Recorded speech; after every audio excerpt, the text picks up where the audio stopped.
Diary का एक पन्ना।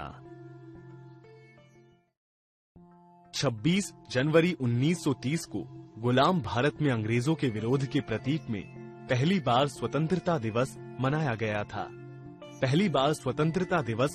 गया था। आजादी के 20 साल बाद 1950 में यही दिन हमारे अपने गणतंत्र के लागू होने का दिन भी बना। सीताराम सेकसरिया ने अपनी डायरी के एक पन्ने में 26 जनवरी 1931 के दिन का वर्णन किया है।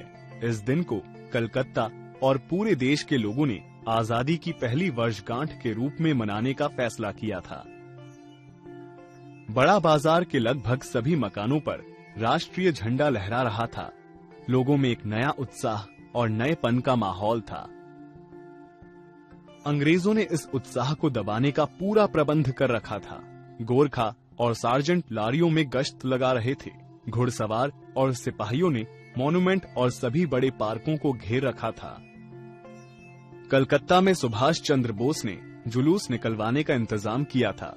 इसका पूरा प्रबंध पूर्णोदास पर था। जुलूस की तैयारियां पूरी हो गई थीं। लोग टोलियां बनाकर मैदान में घूमने लगे थे और हजारों आदमियों की भीड़ इकट्ठा हो गई थी। आज जो बात थी वो निराली थी। पुलिस कमिश्नर का आदेश निकल चुका था कि विभिन्न कानून की धाराओं के अंतर्गत जुलूस निकलना गुनाह है। सभी लोग जो इसमें हिस्सा लेंगे वे दोषी समझे जाएंगे। कानून भंग करने का इतना बड़ा प्रयोजन इससे पहले कभी नहीं हुआ था। सभी लोगों की उपस्थिति में स्वतंत्रता की प्रतिज्ञा पढ़ी जानी थी। सरकारी तंत्र के द्वारा रोकने के बाद भी लोगों में अपूर्व उत्साह था। सरकार को खुला चैलेंज देकर ऐसी सभा पहले कभी नहीं की गई थी। ठीक 4:10 पर सुभाष बाबू जुलूस लेकर आए तो उनको चौरंगी पर ही रोका गया, पर भीड़ की अधिकता के कारण पुलिस जुलूस को रोक नहीं सकी। मैदान के मोड़ पर पहुंचते ही पुलिस ने लाठियां चलानी शुरू कर दी। बहुत आदमी घायल हुए। सुभाष बाबू पर भी लाठियां पड़ी, लेकिन फिर भी वे जोरों से वंदे मातरम बोले जा रहे थे। लाठियां खाकर क्षितिज चैटर्जी के सिर से भी खून बहने लगा। उधर स्त्रियां मॉन्यूमेंट की सीढ़ियों पर झंडा फहरा रही थीं और घोषणा पत्र पढ़ रही थीं।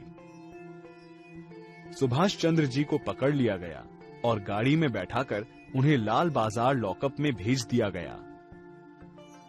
कुछ देर बाद स्त्रियां जुलूस बनाकर वहां से चल पड़ी, लेकिन पुलिस के डंडों के कारण धर्मतल्ले के मोड़ पर आकर ये जुलूस टूट गया। लगभग 160 आदमी चोट खाकर अस्पतालों में पहुंच चुके थे और पकड़े गए आदमियों की संख्या का तो पता ही नहीं चला।